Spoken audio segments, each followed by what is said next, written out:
Hello to all, class 11th physics चल रहा था हमारा। हमने लास्ट टॉपिक किया था potential energy of a spring. क्या था हमने, क्या किया था? ये हमारे पास कोई एक स्प्रिंग है, नॉर्मल लेंथ ये है इसकी एल मान लिया हमने, ठीक है। हमने क्या किया था, इसको एक्सटेंड कर दिया था, खींच दिया था। कितने डिस्टेंस तक? एक्स डिस्टेंस तक। और फिर हमने इसको यहां से लेके यहां पर कितना खींचा हुआ है? 0 एक्चुअल लेंथ है, एक्स तक खींचा हमने इसको। फिर हमने यहां से लेके यहां तक खींचने का वर्क डन निकाला था। That work done was our potential energy, था ना। Potential energy is equal to U is equal to 1/2kx²। Clear है? अब एक काम और हो सकता है इसमें। क्या हो सकता है एक काम और? ध्यान से सुनिए आप। जैसे कि अब मान लीजिए मैं इसी स्प्रिंग को खींचने की बजाय मैं इसको कंप्रेस कर दूं। ये मैंने इसको कंप्रेस कर दिया, कहां से कहां तक? यहां तक। इसको -x कह दिया मैंने। क्या कह दिया? -x। यहां पे था हमारे पास 0, मैंने इसको यहां तक कंप्रेस कर दिया। अब कंप्रेस करके छोड़ूंगा, फिर इसमें एनर्जी आएगी ना, ठीक है। Then if we compress it, then again potential energy is equal to U is equal to 1/2k। Minus लिखोगे, माइनस का स्क्वायर करोगे, -x² is equal to 1/2kx²। यहां तक कोई दिक्कत है? नहीं है। यानी कि हम इसको खींच के एक्सट्रीम पॉइंट ए पर लेके गए या कंप्रेस करके इधर एक्सट्रीम पॉइंट बी पर लेके गए, x डिस्टेंस तक। दोनों केस में पोटेंशियल एनर्जी है kx²। अब मैं इसको खींच के यहां लाया ए पर और मैंने इसको पकड़ रखा है, तो इस स्प्रिंग की वेलोसिटी कितनी है? 0। छोड़ दिया, जैसे ही छोड़ा ये कंप्रेस हुआ, यहां तक आया और ये वापस यहां तक आया और फिर कंप्रेस होकर यहां तक गया ना। यहां पर भी इसकी वेलोसिटी कितनी होगी? 0। यानी यहां पर एक्सट्रीम पॉइंट ए पर और बी पर दोनों जगह क्या है, इसकी वेलोसिटी क्या है? 0। So at points A and B velocity is equal to 0, hence kinetic energy is equal to 0. Clear? So total energy of a spring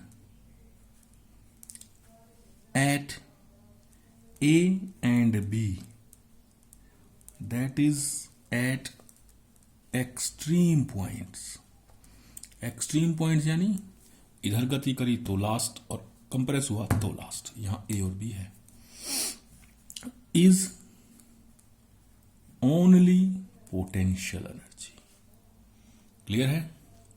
अब आ जाओ एट मीन पॉइंट, ये वाले मीन पॉइंट, इसको ओ नाम दे दिया मैंने, ठीक है। While at point O, that is at mean point वो होता है जहां पर मोशन करते हुए बॉडी जिस पॉइंट से बार बार गुजरती है। अभी स्प्रिंग को छोड़ देंगे तो ऐसे ऐसे ऐसे ऐसे मोशन करेगा, बार बार किससे गुजरेगा? उससे।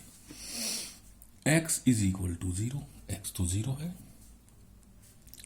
सो potential energy is equal to ½ k into में 0 का square is equal to 0।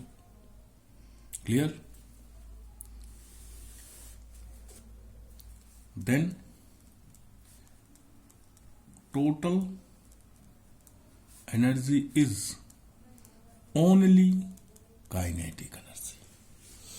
Means जब स्प्रिंग आप खींच कर छोड़ देंगे तो एक्सट्रीम पॉइंट पर तो सारी की सारी पोटेंशियल एनर्जी और बीच में काइनेटिक। यानी जैसे ही स्प्रिंग ने आपने स्प्रिंग को यहां छोड़ा, पोटेंशियल एनर्जी कन्वर्ट होने लगी किसमें? काइनेटिक में। और जैसे यहां पर आया, सारी किसमें कन्वर्ट होगी? काइनेटिक में। फिर वो कंप्रेस होना शुरू होगा, यहां आया और जैसे ही बी पर आया, सारी किसमें कन्वर्ट होगी? पोटेंशियल में। यानी ए से लेके बी तक के मोशन में kinetic energy, potential energy kinetic में कन्वर्ट हुई ओ तक, और ओ से वापस बी तक किस में कन्वर्ट हो गई, पोटेंशियल में कन्वर्ट हो गई। तो इस तरह से एनर्जी लगातार कन्वर्ट हो रही है एक फॉर्म से दूसरी फॉर्म में। यानी ए और बी पर सारी एनर्जी पोटेंशियल एनर्जी है और ओ पॉइंट पर सारी एनर्जी काइनेटिक एनर्जी है। तो अगर आप एक ग्राफ ड्रॉ करते हैं, if you draw a graph, ठीक है, if you draw a graph between kinetic energy, between energy and position of spring, करें ग्राफ प्रो। तो मैंने क्या किया, ये ले लिया एनर्जी टोटल, ये स्ट्रेट लाइन ली है, ये ली हमने x इज इक्वल टू 0 यानी O पर, ये A पर, ये B पर। अभी हमने कहा है A और B पर सारी एनर्जी क्या है, पोटेंशियल है, और A पर, O पर, मीन पॉइंट पर बीचों बीच सारी एनर्जी क्या है, काइनेटिक है। तो 0 पर काइनेटिक एनर्जी है सारी। जैसे जैसे ए पर जा रहे हैं काइनेटिक एनर्जी चेंज हो रही है किसमें, पोटेंशियल में। ऐसे ही जैसे जैसे बी पर जा रहे हैं काइनेटिक एनर्जी चेंज हो रही है किसमें, पोटेंशियल में। ए और बी पर सारी एनर्जी क्या है, पोटेंशियल, ए पर भी और बी पर भी। जैसे जैसे हम ओ पर आ रहे हैं पोटेंशियल एनर्जी घट रही है घट रही है घट रही है और सारी किसमें चेंज हो गई, काइनेटिक में। फिर ओ से वापस ए की तरफ जा रहे हैं, पोटेंशियल एनर्जी घट रही है काइनेटिक एनर्जी घट रही है, क्या सारी किसमें चेंज हो गई, पोटेंशियल में। तो इस तरह से मैं अगर इन तीनों पॉइंट्स को मिला दूं तो ये हमारा ग्राफ बन गया। बीच में ये बन गया आपका कौन सा, काइनेटिक एनर्जी। ए पर देखो सारी की सारी एनर्जी काइनेटिक है, और ये क्या बन गया, पोटेंशियल एनर्जी। बी पे सारी की सारी पोटेंशियल, काइनेटिक क्या हो गई, 0। ऐसे ही ए पर देखो काइनेटिक क्या हो गई, 0, और सारी की सारी एनर्जी कौन सी है, पोटेंशियल। और ये हमारी है टोटल एनर्जी, ये हमारी क्या है, टोटल एनर्जी। तो इस तरह से हम क्या कहेंगे कि ग्राफ बन गया हमारे पास किसका, variation of energy of a spring with distance या एक्सपेंशन या कंप्रेशन के अनुसार। क्लियर है, आया समझ में, बोलिए क्लियर। अब चलिए आगे एक काम करते हैं कुछ छोटे छोटे टॉपिक्स करते हैं, क्वेश्चंस करते हैं। मान लीजिए एक टेबल है, ये एक टेबल है, इस टेबल पे ये एक चेन है, लोहे की चेन, ये लीजिए। क्लियर है, बोलिए। चेन टेबल से नीचे लटक रही है, एक हिस्सा नीचे लटक रहा है। क्लियर। मान लीजिए टोटल लेंथ कितनी है, L। Total length of chain L। Part hanging,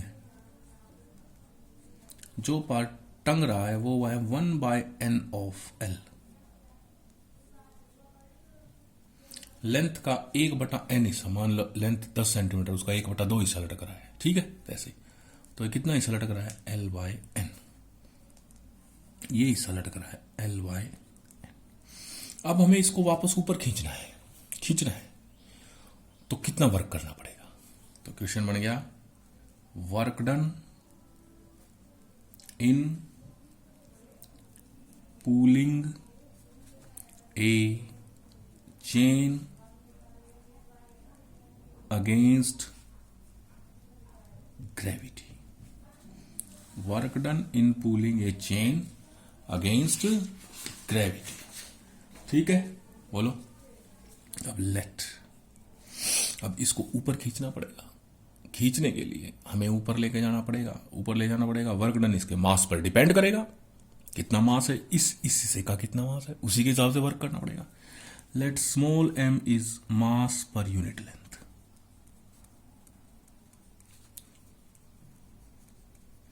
यानी स्मॉल m क्या है, टोटल मास चेन का अपॉन टोटल लेंथ है चेन की। क्लियर है, यानी ये है कैपिटल M अपॉन L। बोलिए क्लियर है यहां तक। हमें चेन को ऊपर खींचना है। क्या करना है? हमें चेन को ऊपर खींचना है। मान लीजिए मैंने इस पूरे हिस्से की लंबाई मान ली y। क्या मान ली? y। अब फिजिक्स वाला काम करेंगे, छोटे से हिस्से dy को ऊपर खींचेंगे, उसका वर्क निकालेंगे और फिर उसका इंटीग्रेशन कर देंगे, है ना। Let dw is small work in pulling small length dy। तो छोटा सा वर्क dw हो गया f dy हो गया।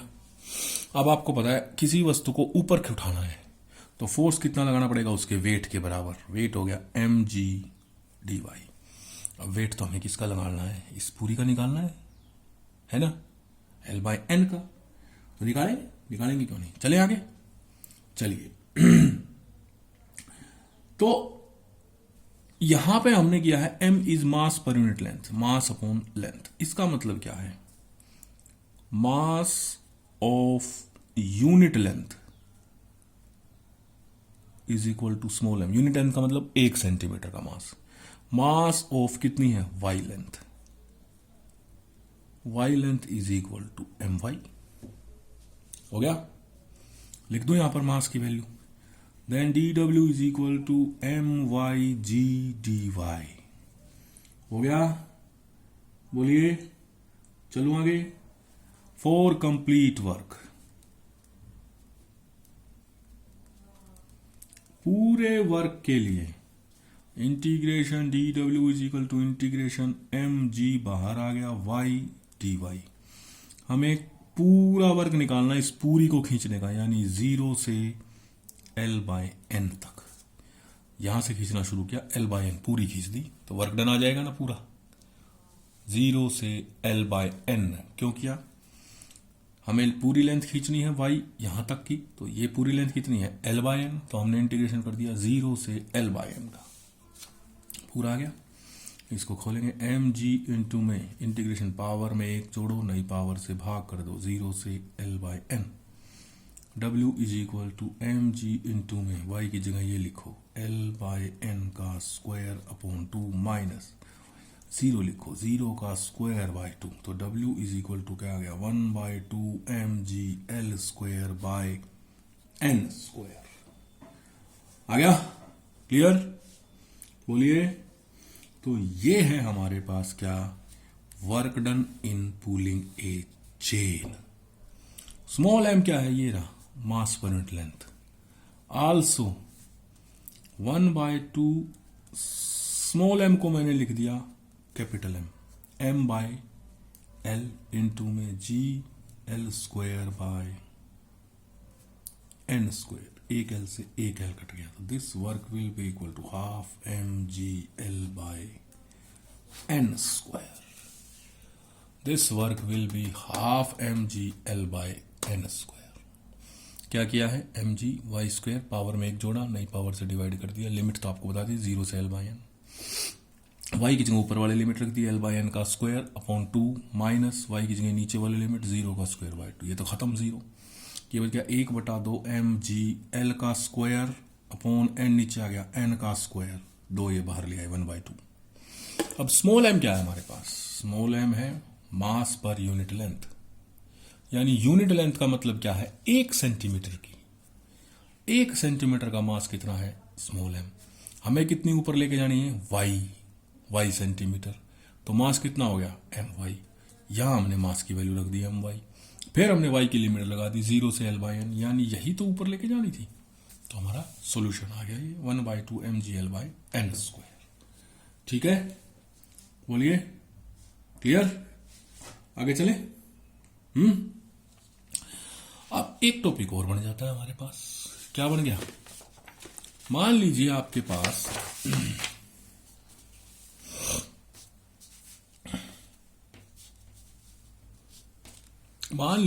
पास वही टेबल पर चेन लटकी हुई है। ये टेबल पर चेन लटकी हुई है।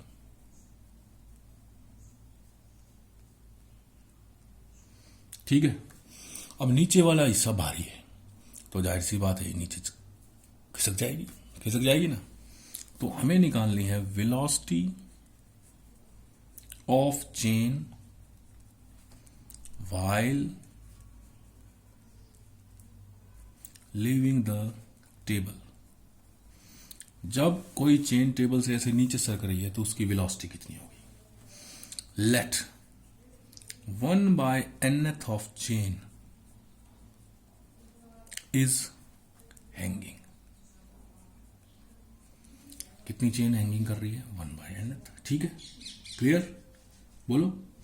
अभी हमने निकाला था, पीछे टॉपिक किया था कि हमें 1/nth को ऊपर खींचने के लिए कितना वर्क डन करना पड़ा था, 1/2 mgl/n² करना पड़ा था। ये निकाला था मैंने, 1/2 mgl/n²। यानी 1/nth को ऊपर उठाने के लिए हमने जो वर्क करना पड़ा, हमने जो वर्क किया है ऊपर उठाने के लिए, वो वर्क एज एनर्जी की फॉर्म में स्टोर है इसमें। क्लियर है, इसमें तो कोई दिक्कत नहीं है, बोलो। चलिए then potential energy of chain when 1/nth part is hanging. जब 1/nth पार्ट हैंग लटक रहा था तो पोटेंशियल एनर्जी कितनी थी, 1/2 mgl/n²। ठीक है, बोलिए। अब भूल जाओ इसको, जब लटक रहा था। Potential energy of chain when it leave the table. जब चेन क्या कर रही है, टेबल से नीचे आने लग गई, टेबल से क्या करने लग गई, नीचे आने लग गई, तो इसकी पोटेंशियल एनर्जी कितनी होगी, मैंने लिख दिया इसको mgl/2। क्यों भाई, क्यों होगी पोटेंशियल एनर्जी इतनी, बताओ। देखिए, कोई भी बॉडी है, मान लीजिए ये चेन है आपके पास, सॉरी मान लीजिए ये चेन है आपके पास, ये जमीन से कितनी हाइट पर है, यहां तक ऐसे लटक रही है, और इसकी हाइट है, टोटल हाइट है इसकी h। क्लियर। तो इसका सेंटर ऑफ मास बिल्कुल बीचों बीच होगा ना, बीचों बीच होगा, तो इसकी जमीन से हाइट कितनी मानी जाएगी, h/2। अब इसकी पोटेंशियल एनर्जी निकालोगे तो क्या आएगी, mgh/2, यही तो आएगी हाइट। हालांकि इस चेन की हाइट कितनी है, h, लेकिन जमीन से हाइट कितनी मानी जाएगी, h/2। क्लियर। तो इस चेन की लेंथ कितनी है, l, तो जमीन से लेंथ कितनी मानी जाएगी, l/2, तो पोटेंशियल एनर्जी कितनी होगी, mgl/2। ठीक है। नाउ एज वी नो, पहले थी जब किस पर थी, जमीन लटक रही थी तो 1/2 mgl/2n²। जब नीचे आ गई तो mgl/2, यही हुई। Now change in potential energy, change in potential energy कितनी हो गई, दिस माइनस दिस, यही होगा हमारे पास, और तो कोई तरीका नहीं है। mgl/2 माइनस 1/2 mgl/n², यही है। दिस चेंज, जो चेंज हुई है पोटेंशियल एनर्जी, किसके बराबर आना चाहिए, काइनेटिक एनर्जी के बराबर। So kinetic energy should be equal to mgl/2 minus mgl/2n²। Kinetic energy half mv² is equal to mgl, common ले लें, बाय 2 भी कॉमन ले लें, ये बच जाएगा 1 माइनस 1/2 n²। m से m कट गया 2 कट गया, यहां से वेलोसिटी आ गई √ gl इंटू में 1 माइनस 1/2 n²। ये है velocity with which the chain will क्या करेगी, जो लीव द टेबल। क्लियर है।